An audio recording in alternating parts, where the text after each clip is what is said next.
سلامتنا تقبلوا فنون عبد مكتال تركبوا زغبركم تعذبتنا كم يتوعلوا نلومي حدث الرالتشن عشان شديشن في كمالتن فرقان استدالوا هاجراون زيناتات عزلكم قريبا لكم نمكتالكم بخبر زعدم صحاتكم تسنح ميكال حدقو فلما قلنا نملا حزبيرتاكم دمام سحالتات مكل خالو روحوا سكنيات حدش عامه كلتشن عشان شديشن كون لكم منا ارست زينا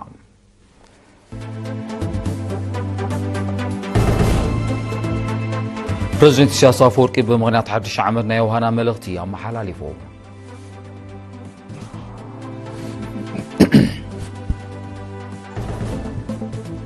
أبو أسمرات مالي بمغنيات حدش عمد كلتشن عشان شدوشن موزيكا ومريد قريبو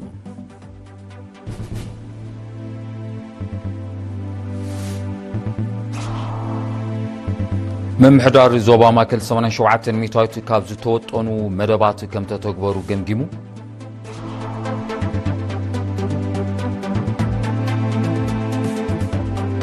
أب زيناتات وصاي حزب عالم حداث عام 2026 باستفلال السنادوتات تقبلوا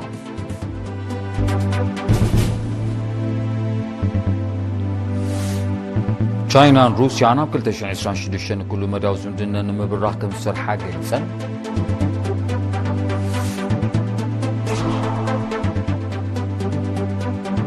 تمالي سراسان حدن تحساس اب جابان 5.7 ريكتر من قطقات مدري تخسيتو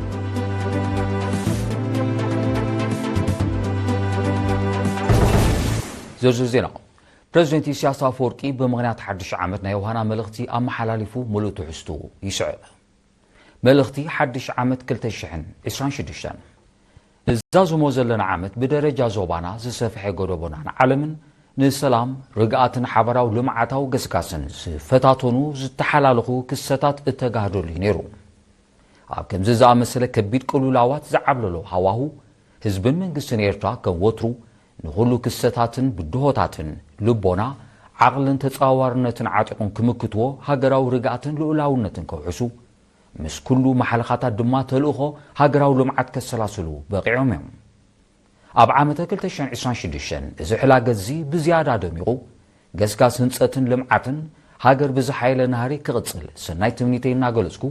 نملا حزب إيرترا أو وشتن وطان نمعوتات حايلتات مكل خالون يوهانا روحس حدش عامتن لدتن ناب كالزي نابسن سقرم كوميشن بالن سبورتن هاجراوي واحدي شماغل بعالات بمغنيات حدش عامت كلتشن 2026 زودوبو سنطبو مرئيت تمال ساسان حدن تحساس 20 كلتشن 25 مشت اب كتما اسمرا قصري هوتيل اسمرا بالاس قريبوم اتي باغلغلوت تلفزيون ايرترا نلعلي 2 ساعات بقطታ زتفنو مسنادو ባህላዊ ብዙሕነትና ንመኸተ ህዝቢ ኤርትራ ንምምጻእ ሓድሽ ዓመትን ካልእን ዘንጸባርቕ ትሕዝቶታት ሙዚቃ ግጥምን ሙዚቃዊ ድራማን ዘጠቓለለ ነይሩ ኣብቲ ምርኢት ካብ ጉጅለታት ባህሊ ኮሚሽን ባህልን ስፖርትን ሚኒስትሪ ምክልኻል ሚኒስትሪ ትምህርትን ሃማመትን ዝተዋፅኡ ሙዚቀኛታት ከምኡውን ጉጅለታት ትልሂት ሜራስን ሰስንን ናይ ኮሚሽን ባህልን ስፖርትን ካልኦት ስነጥበበኛታትን ተሳቲፎም زي كم زيلن كله نبرتي كتما كرم بمغنيات حدش عامت 2026 سناي منيوز قليصهم نساتهم نيرينا زي هابو حابريتا ببيجيو زمزقب زلو قسقاس نبروه مصاي هاجرنا زنصبارق مخانو بمغلاص نزي كون اب مغبار نسورحو زلو كلهم اكلات بوندو دما نجغانو ابالات حيلتات مكلخال موغيسهم اب كتما كرم زركبو احواز سوداناوያን بوغنوم اب ኤርትራ ሰላምን ቅሳነትን የስተማغرو كم زلو بمغلاص نزبتات إيرتران سودانن بحفش شادما نزوانان سلامن معبالن تمنيوم من محدار زوبا ماكل أبز حلف عامت كابز وطنهم مدبات سوانا شوعة ميتاي كم تتوبرو أبز كادو قمقاما واقع بحبيرهم وكيل رينا يوناتان عبين زدالو صبصاب ستيفانوس قرماي محدار زوبا ماكل نخلت شحن 25 توطينون كاب زنبرو مدبات 87 ميتاويت كم تتكبرو بسلاسان سلاسان حدن تحساس ابز جبرو عمتاو قمقام قليصوم بمسرات زغربت صبصابات ماين حمدن معقاب حرشا ولمعاتن اتوتاونتن بدنفع ني حمدن قطرانن صرياتات مسرحن مصقانن بروجكتات ماي مودادن مصقانن سنت انتاوي قرستاتن بوتاتاتن معقاب حدثتن استمحاشون هنصاتاتن تحت قرصن مفتاشن مصدقن تግባረን ብቕዓትን ፕሮጀክታት ምቅጥታል ከምኡውን ብቑዕ ስርዓተ ሓበሬታ ህዝቢ ምውዳድ ዝርከቦ መደባት ከም እተሰላሰለ ተሓቢሮም በዘይካዚ ኣብ መዳይ ትምህርቲ ዝርአ ሕፅረታት ንምቅላል ዝተወስደ ስጉምትታትን ገስጋሱን ዓመታት መንእስያት ንምሕያል ዝተኻየደ ስልጠናታት ቀረብ ስተማይ ሰብን ጥሬትን ንምውሓዝ ዝተዓመ ስራሕ ከምኡውን ኣብ ምውጋር ሃሰይቲ ልምድታት ኣተባባዕ ስራሕ ከም ዝተዓመ በሪሆም ተጋባእቲ ኣብ ዝቐረበ ጸብጻባት ድሕሪ ዘካየድዎ ዘተም ብደረጃ ዞባ ተወጢኖም ዘይተተግበሩ ኣገደስቲ መደባት ክቀላጠፉም ሽግር ህዝባዊ መጓዓዝያ ፍታሕ ክናድየሎም ዘይተሃደሙ ቢንቶታት ክህደሙ ኣድማዕነት ስራሕተኛታት ዘዕቢ ስልጠናታት ከከም ኣድላይነቱ ክውደብ ወዳእቲ ወልፍታትን ልምድታትን ንምውጋድ ብዝበለጸ ክስራሕ ከምኡውን ኣብ ህዝቢ ዘተኮረ ጓስጓሳት ክሕይል ዝብል ርእቶታት ሂቦም ዋና ኣካየዲ ስራሕ ኣቶ ዘርኢ ተወልደ ብርሃን ኣብ ዝሃቦ መዛዘ መቓል ኣብ ትግባር ናይቲ መደባት ንዝነበረ ብልጫታትን ድኻማትን ንምፍትሑ ዝተወስደ ስጉምትታትን ብምጥቃስ ኣብ 2026 ክትግበር ዝተወጠነ መደባት ብዝርዝር ኣቕሪቦም لوغ ኤርትራ ብግብፂ ኣብ ዝተኻየደ ካልኣይ ዋዕላ ሚኒስትራት ሽርክነት ሩስያን ኣፍሪቃን ክሳተፍ ከሎ ንኤርትራውያን ተቐማጦ ካይሮን ከለንን ድማ ብህልው ኩነታት ሃገር ዘተኮረ ሰሚናራት ተዋሂቦም ከካበቱ ዝበፅሐና ሓበሬታ መልክዕ ፀብጻብ ተዋሂዱሎ ገረ መስቀል ገረስጌር ከቕርቦ እዩ ኤርትራ ብ1920 ተሓሳስ ኣብ ካይሮ ግብፂ ኣብ ዝተቃንዐ ካልኣይ ዋዕላ ሚኒስትራት ሽርክነት ሩስያን ኣፍሪቃን ተሳቲፎም ኣብቲ ብሚኒስተር ጉዳያት ወፃኢ ግብፂ ዶክተር በድር ዓብደልዓጥ ዝተኸፍተ ዋዕላ ሚኒስተር ጉዳያት ወፃኢ ሩስያ ሰርጌይ ላቭሮቭ ኣብ ዘስምዕ መደረ ሩስያ ምስ ሃገራት ኣፍሪቃ ኣብ ዝተፈላለየ ዓውድታት ንምትሕግጋዝ ድልውቲ ምዃና ኣረጋጊፆም ኣብቲ ዋዕላ ፈጻሚ ጉዳያት ኤምባሲ ኤርትራ ኣብ ግብፂ ኣቶ አማን ዓብደልዋስዕን ሓላፊ ዜናን ባህልን ኣቶ ሓቢብ መሐመድ ዑስማንን ንኤርትራ ወኪሎም ከም ዝተሳተፉ እቲ ዝበፅሐና ሓበሬታ ኣፍሊጡ ብኻልእ ወገን ንኤርትራውያን ተቐማጦ ካይሮ ኣብ ኣሰራርሓ ቆንስላዊ ኣገልግሎትን ሃገራውያን ውዳበታትን ዘተኮረ ህዝባዊ ሰሚናር ብ28 ታሕሳስ ተኻይዱ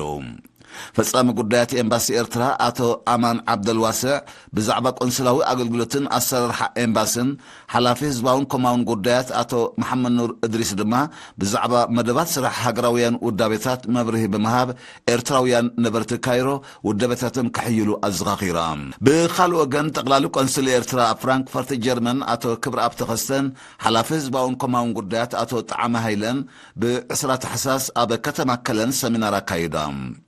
እቲ ምብራኽ ንቕሓት ኤርትራውያን ኣብ ወፃኢ ኣብ ልኡላውነትን ሕጋውነትን ኤርትራ ብዝብል ኣርእስቲ ብኣባላት ሃገራዊ ሽማግለ ከተማ ከለንን ከባቢኣን ዝተወደበ ሰሚናር ኣብ ህሉ ኩነታት ዓለምን ዞባ ቀርኒ ኣፍሪቃን ቀዳምነታት ህዝብን መንግስትን ኤርትራ ከምኡውን ተራን ኣበርክቶን ኤርትራውያን ኣብ መውሓስ ልኡላውነትን ህንፀት ሃገርን ዘተኮረ ነይሩ ተሳተፍቲ ኣብ መወዳእታ ንሃገራዊ ተልእኾ ዝሕግዝ ሃናፂር ርእቶታትን ለቦታትን ድሕሪ ምቕራብ ከም ወትሩ ኣብ ጎኒ ህዝቦምን መንግስቶምን ኮይኖም ካብኦም ዝሕተት ከም ዘማልኡ ኣረጋጊፆም ጨንፈር ሕርሻ ዞባ ሰሜናዊ ቀይሕ ባሕሪ ገስጋስ ንጥፈታት ሰርሑ ኣብ 2025 ብምግምጋም ኣብ ውጥን ስራሕ 2026 ዘትዩ ወኪል ሪና ኢብራሂም ዑመር ዘዳሎ ዜናዊ ትሕዝቶ ፎርቱን ዓንዶም ከተቕርባ ጨንፈር ሚኒስትር ሕርሻ ዞባ ሰሜናዊ ቀይሕ ባሕሪ ብተሳትፎ ኮምናይ ስራሕ መሻርክቲ ኣካላትን ኣብ 2025 ዝተግበረ መደባትን ኣድማዕነትን ብምግምጋም ኣብ መደባት 2026 ዝዘተየ ኣኼባ ኣካይዱ ኣብቲ ብ30 ታሕሳስ ኣብ ባፅዕ ዝተገብረ ኣኼባ ማእዛዊ መግቢ ንኩሉ ኣብ ኩሉ ዝብል ሸቶ ንምስማር ዝተዓመ መደባት ንጥፈታት ምዕቃብ ማይን ሓመድን ልምዓት በቕሉን እንስሳን ኩነታት ማሕረስን ብድሆታቱን ንጥፈታት ናብራ ዕቤት ቀረብ መኻዕበት እቶት ሕጋጋትን ቁጥጥርን ከምኡውን ተጠቃምነት ባህርያዊ ድኹዕን ረብሓታት ቤት ትምህርቲ ሓረስቶት ኣብ ግራት ሓረስቶትን ዝምልከት ጸብጻባት ብሓለፍቲ ኣሃዱታት ቀሪቦም ብተወሳኺ እቶት ንምስሳን ብመደብ ንኡስ ርቡሕ ቃጽዖ ሕርሻ ኣብ ንኡስ ዞባታት ነቕፋ ኣፍዓበት ሽዕብ ጊንዳዕን ፎሮን ኣተባብዓን ንጥፈታት ከም እተሰላሰለ ኣብ ኣሰራርሓን ኣጠቓቕማን ባህርያዊ ድኹዕን ጋብላዊ ቆፎን ድማ ንሓረስቶት ስልጠናታት ከም እተዋህበ በሪሆም ሓላፍ ጨንፈር በቕሊ ኣቶ ተስፊት ገብረ ዝጋብሔር ኣብ ዘስምዖ ቃለ ዝተኻየደ ኩሉ መድያዊ መደባት ብሓፈሻ መነባብሮ ሓረስቶት ንምልዋጥ ዝተሰላሰለ ድማ ብፍላይ ውፅኢታዊ ምንባሩ ብምግላጽ እቲ መደብ ኮማዊ ሰረት ንኽሕዝ ምስ ሓረስቶትን ምምሕዳራትን ብውህደት ምስራሕ ከም ዘድላዕ ገንዚቦም ተሳተፍቲ ኣብ ዝቐረበ ጸብጸባት ድሕሪ ዘካየድ ወዘተ ንኣባላት ስልጣናታት ክውደብ መደብ ንኡስ ርቡሕ ቃጽዖ ሕርሻ ብምዕሩይነት ንምብጻሕ ብውህደት ክስራሕ ከምኡውን ኣገዳስነት ቤት ትምህርቲ ሓረስቶት ኣብ ጉራት ሓረስቶት ዕዙዝ ብምዃኑ ብሰፊሑ ክድፋኣሉ ዝብል ለብዎታት ተቕሪቦም ዋና ዳይሬክተር ክፍሊ ሕርሻን መሬትን ኣቶ ሚካኤል ተኪያ ኣብ ዝሃቦ መዛዘም ቃል ዘሎ ሕርሻዊ ጸጋታት ብግቡእ ኣብ ጥቕሚ ንኽውዕል ተራን ኣበርክቶን ሰብ ሞያ ሕርሻ ክብክብል እቶታውነት ንምስሳን ብመደብ ንኡስ ርቡሕ ቃጽዖ ሕርሻ ዝሰላሰል ዘሎ ዕማም ንምስማር ድማ ምስ ሓረስቶት ብቐረባ ምስራሕ ኣገዳሲ ከም ዝኾነ ኣስሚሩሎም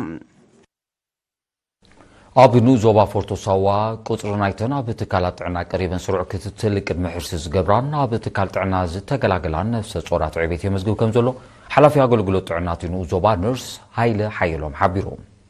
ሳላቲ ኣብ ትካላት ጥዕና ዝወሃብ ዘሎ ኣገልግሎትን ንቕሓት ሕብረተሰብ ንምዕባይ ዝካየድ ዘሎ ውሁድ ጻዕርን መረዳእታ ነፍሰ ጾራት ብምብራኹ ኣብ ዝሓለፈ ዓመት 73 ሚታይ ዝነበረ መጠን ስሩዕ ክትትል ዝገብራ ነፍሰ ጾራት ኣብ 2025 ናብ 85 ሚእታዊት ክብ ከም ዝበለ ገሊጾም ነርስ ሃይለ ወሲኹ ኣብ 2024 ኣስታት 55 ሚእታዊት ዝነበረ መጠን ሕርሲ እውን ኣስታት 63 ሚእታዊት ከም ዝበጽሕ ብምጥቃስ እዚ ደረጃ እዚ ሳላ ምዑሩይ ዝርግሕ ትካላትን ሰሞያ ጥዕና ከምኡውን ንቕሓት ሕብረተሰብ ምዃኑ ኣረዲዩ ኣብ እዋን ሕርሲ ከጋጥም ዝኽእል ሕልኽልኻትን መጠን ሞት ኣደን ዕሸለን ንምውጋድ ነፍሰ ጾራት ክሳብ ዕለተ ሕርሰን 8 ግዜ ናብ ትካል ጥዕና ቅሪበን ኩነታት ጥዕነን ክከታተላ ዝመኸረ ተሓጋጋዚ ነርስ ወልዳ ማንኤል ተስፋ ብርሃን ብወገኑ ብዝሓየለ ክድፋሉ ኣተሓሳሲቦም ኣብ ማእከል ጥዕና ፎርቶ ሳዋ ኣገልግሎት ክታበት ክትትል ቅድሚ ሕርሲ ወለንታዊ ምርመራ ደም ክትትል ትሕቲ 5 ዓመት ህፃናት ኣገልግሎት ሕርሲ ከምኡውን ፍወሳን ምክልኻልን ተመሓላለፍትን ዘይተመሓላለፍትን ሕማማት ዘጠቓልል መሰረታዊ ኣገልግሎታት ብስሩዕ ይወሃብ ዝኸበርኩም ተዓዘብቲ ስዒቡ ዝቐርብ ዜናታት ሃገራት ወጻኢ ክኸውን ምክታትኩም ክቅጽል ደግመ በውርዕ ደም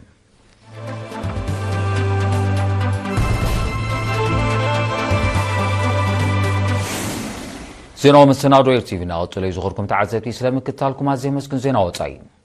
ህዝቢ ዓለም ንሓዳስ ዓመት 2026 ብዝተፈላለየ መሰናዶታት ተቐቢልዋ ኣብ ዝተፈላለየ ሃገራት ኤስያ ኤውሮጳ ኣሜሪካ ኣፍሪቃ ከምኡውን ኣውስትራልያ ንምቕባል 2026 ዘንጸባርቕ ሕብራዊ ርችታት ተተኪሶም ብኻልእ ወገን ማሕበረሰብ ዓለም ንሰላምን ጸጥታን ክሰርሕ ዝጽውዕ ሰላማዊ ሰልፍታት ኣብ ብርክት ዝበላ ሃገራት ከም ተኻይደ እውን ማዕከና ዜና ኣቃሊሐን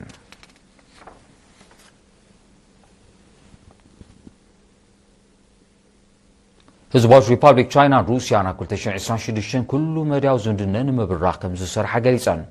እዚ ዝተሓበረ ፕሬዚደንት ቭላድሚር ፑቲንን ፕሬዚደንት ሺ ጂንፒንግ ኣብ ዝገብሮ ናይ ሓድሽ ዓመት ምልዋጥ ሰላምታን ሰናይ ምንየቱን እዩ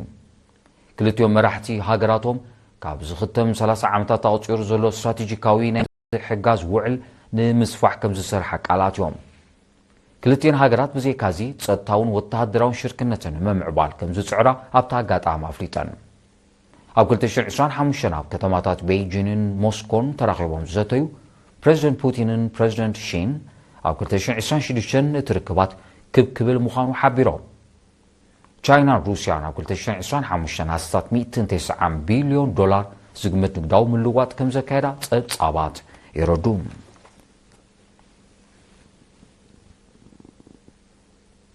ትማሊ 31 ታሕሳስ ኣብ ጃፓን 5.7 ሬክተር ምንቅጥቃጥ ምድሪ ተኸሲቶም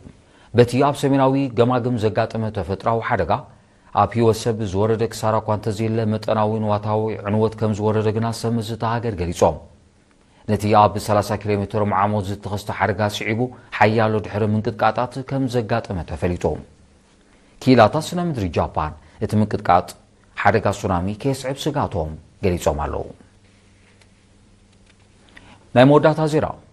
ሩስያ ናብ ጎረቤታ ቤላሩስ ዘዋፈረቶ ኦሬሽኒክ ዝተሰመየ ናይ ማእከላይ ርሕቀት ባላስቲክ ሚሳይል ኣብ ንጡፍ ኣገልግሎት ከም ዝኣተወ ኣፍሊጣ ሚኒስትር ምክልኻል ሩስያ ንምውዳድ ናይቲ ሚሳይል ዘርኢ ተንቀሳቓሲ ስእሊ ንመጀመርያ እዋን ብውግዒ ዘርጊሕሎ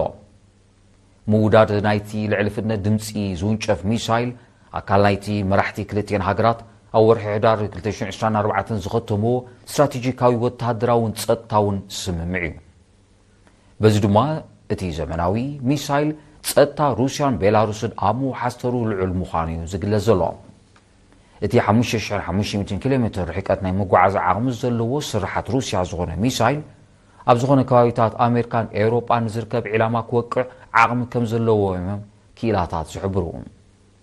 ሃገራት ምዕራብ ዩክሬን ኣብ ውሽጢ መሬት ሩስያ ንዝርከብ ዒላማታት ንምውቃዕ ናይ ነዊሕ ርሕቀት ሚሳይላት ክትጥቀም ፍቓድ ድሕሪ ምሃበን ሩስያ ነዚ ኣብ ቤላሩስ ተኺላቶ ዘላ ዝተራቐቐ ሚሳይል ንፈለማ እዋን ኣብ ዩክሬን ከም ተጠቐመትሉ ዝዝከር እዩ ሩስያ ካብ ሃገራት ምዕራብ ክመጻ ንዝኽእል ወተሃደራውን ጸጥታውን ስጋት ምምካት ኣቐዲማ ኣብ መሬት ቤላሩስ ኒውክለሳዊ ኣጽዋር ከም ዘዋረደት ጸብጻባት ይሕብሩ ዜናታት ንምዛም ቀንዲ ነጥብታቱ ክደግመልኩም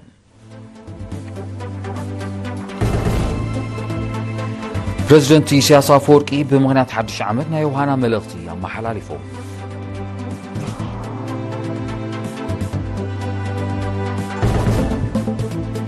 ኣብ ኣስመራ ትማሊ ብምኽንያት ሓድሽ ዓመት 2026 ሙዚቃዊ ምርኢት ቀሪቡ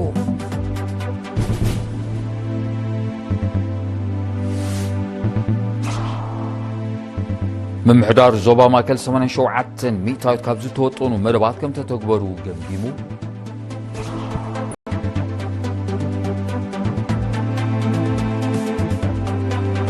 ኣብ ዜናታት ወፃኢ ህዝቢ ዓለም ንሓዳስ ዓመት 2026 ብዝተፈላለየ መሰናዶታት ተቐቢልዋ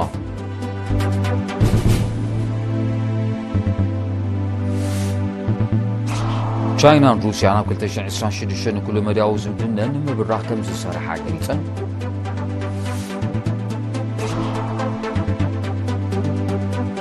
ትማሊ 31 ታሕሳስ ኣብ ጃፓን 5.7 ሬክተር ምንቅጥቃጥ ምድሪ ተኸሲቱ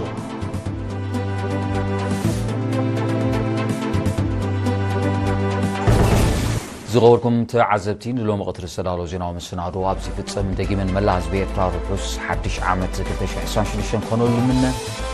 ሰላም